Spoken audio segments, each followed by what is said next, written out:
जैसे मैं कल कह रहा था कि इस छत के नीचे जितने भी वैष्णव आ गए, जितने भी बैठ गए, कितनी भी बारिश आ जाए, कितनी भी आंधी आ जाए, लेकिन इस छत के नीचे जब तक बैठे हो तो बारिश का प्रभाव तुम्हारे ऊपर नहीं पड़ेगा।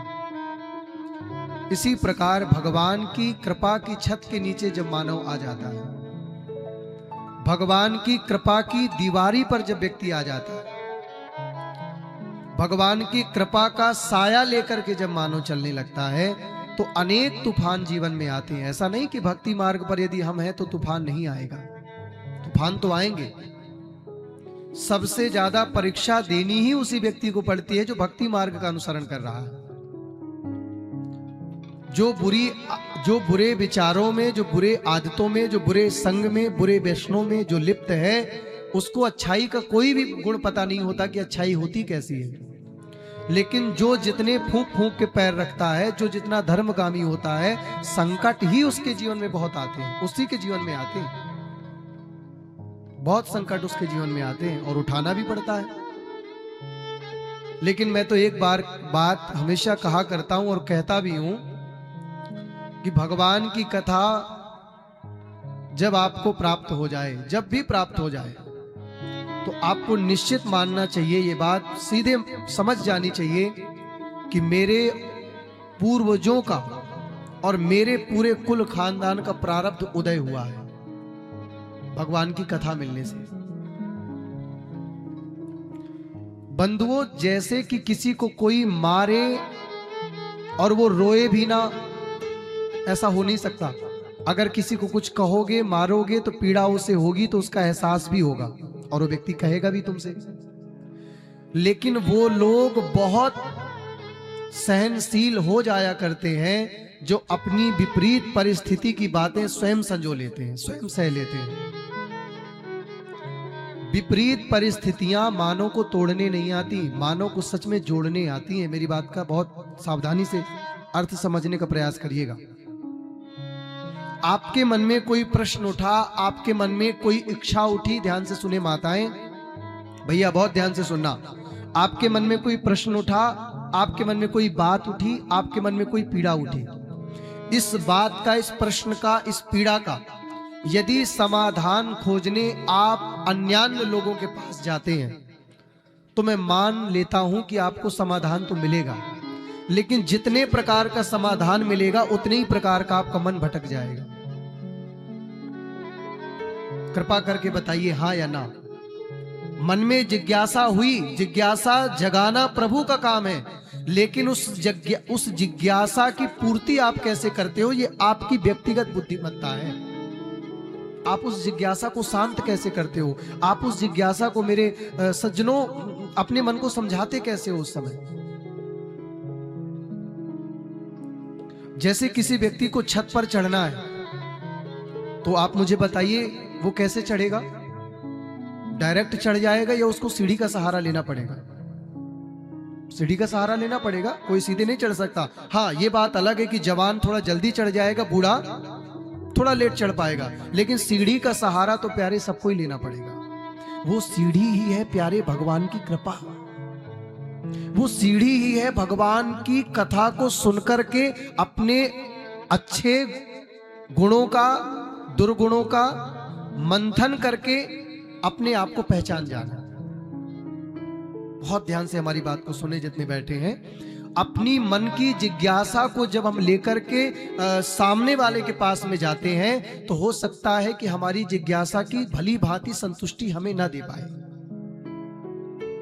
और उत्साह हमारा कम हो जाए।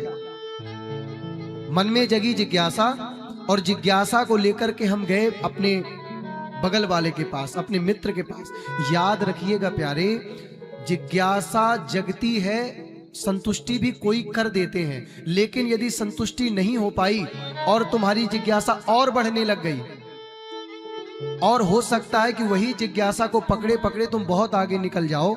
जिन मित्रों से अपनी जिज्ञासा शेयर करते थे, वो मित्र तुम्हारी जिज्ञासा की पूर्ति ना कर पाने पर आज तुमसे चिढ़ने लग जाए। क्यों? क्योंकि ये जिज्ञासा है उपलब्धि। जब जब तुम्हारा मन हिलोर ले, जब जब तुम्हारे मन में कोई बात आए, आप पूछिए, मैं ये नहीं कहता पूछिए मत, लेकिन यदि पूछने से और बढ़िया साधन में बताऊं तो आप पचा जाइए। अपनी बातों को किसी से कह देना, उससे उत्तर मिल जाना, ये बहुत कायरता की निशानी है। तुम संतुष्ट हो गए। कल वाली बात से मैं कथा प्रारंभ कर रहा हूं, बहुत ध्यान से सुनिएगा मेरी बात। कल मैं कथा में जिक्र कर रहा था कि जिनके जीवन में संतुष्टि हो जाती है, बहुत सावधानी से एकदम शांत और एक निष्ठ होके बैठिए। बहुत जरूरी काम आए तो ही प्यारे जाना, मन को समझाना। मैं भी प्रयास करूंगा, थोड़ा प्रयास आप भी करना, पक्का ना? जिसके भी मन में मैया, अगर बहू के मन में सास की सेवा के प्रति संतुष्टि हो गई तो फिर उसको अपनी सास की पीड़ा नहीं दिखेगी। अगर सास के मन में अपनी बहू के प्रति संतुष्टि हो गई तो बहू की क्या क्या स्थितियां घर में चल रही हैं सास को नहीं दिखेगी। संतुष्टि का ना होना, सरल शब्दों में कह दूं तो होता है उत्साह। हमारे अमन भैया बैठे, हमारे बाबूजी बैठे हैं, हम सब बहुत छोटी सी उम्र में और उस परम ब्रह्म को जानने की सफर में निकल पड़े हैं। हमारे प्रारब्ध के अनुसार जो लिखा होगा वो हमें मिल ही जाएगा, और मैं कह दूं कि नहीं भी मिलता है तो हमें प्रयास से तो मिल ही जाएगा।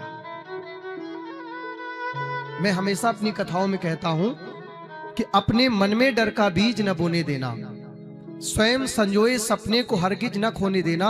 स्वप्न व्यक्ति स्वयं संजोता है, लेकिन बीच रास्ते में ऐसे मनचले लोग मिल जाते हैं कि हमारे सपनों को खत्म कर देते हैं। एक बार 4 मित्र बैठे थे, बहुत ध्यान से सुनिएगा। आपके मन में कोई भी संकल्प जगता है ना, सामने वाला पूछेगा, क्योंकि जब संकल्प जगेगा तो मन की आभा क्रांति बदल जाएगी। जैसे मन नॉर्मल होता है, जब कोई इच्छा जन्म लेती है, संकल्प जन्म लेता है, तो मन की, नेत्रों की, हाथों के चलने की, सबकी आभा बदल जाती है। अभी आप बैठे हो बहुत शांति से और आपके मन में बात आ गई, अरे वो कार्य मुझे करना है, तो तुरंत आपके देखने का, सोचने का, बोलने का तरीका चेंज हो गया, क्योंकि आपके मनी राम उस संकल्प की पूर्ति में चले गए। अब आपका केवल यहां पर देह है, मनी राम नहीं है।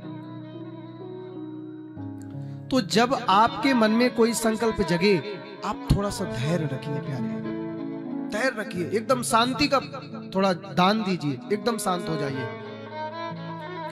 कई बार हम अपने उत्साह को लोगों से बता बता के अपने खुद का उत्साह खत्म कर लेते हैं। मुझे कई बार कहना पड़ता है, जो बांटता फिरता है जमाने में उजाले। बहुत पते की बात है, बहुत ध्यान से सुनना। पूज्य आज जिनका जीवन राममय है, हमारे बाप समान हम जिन्हें कहें, कथा जगत के बाप मुरारी बापू, पूज्य श्री की वाणी है।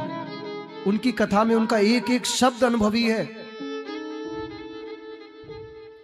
कथा में बैठ जाना प्यारे, आ जाना और 3 घंटा मूड़ी हिला के नाच कूद के चले जाना, ये कथा की सार्थकता नहीं है। कथा की सार्थकता है अपने मन का मंथन कर डालना, और जो हमारा मन बुरे संगों में, बुरे आचरणों में जो भी बुरी क्रिया कर रहा है, तो प्रयास करना धीरे धीरे। जैसे मैंने क्या बोला अभी कि प्रारब्ध में नहीं लिखा बहुत बड़ा बनना, लेकिन यदि हमारे प्रयास में जान है तो एक दिन हम बड़ा बन के ही रहेंगे। प्रारब्ध मैटर नहीं रखता, प्रारब्ध मायने नहीं रखता कि तुम कितना बड़ा बनने आए हो या नहीं आए। प्रयास बहुत मायने रखता है प्यारे, और ये प्रयास को जन्म देते हैं आपके आस पड़ोस में रहने वाले, और इसी की मृत्यु कर देते हैं आपके आस पड़ोस में रहने वाले।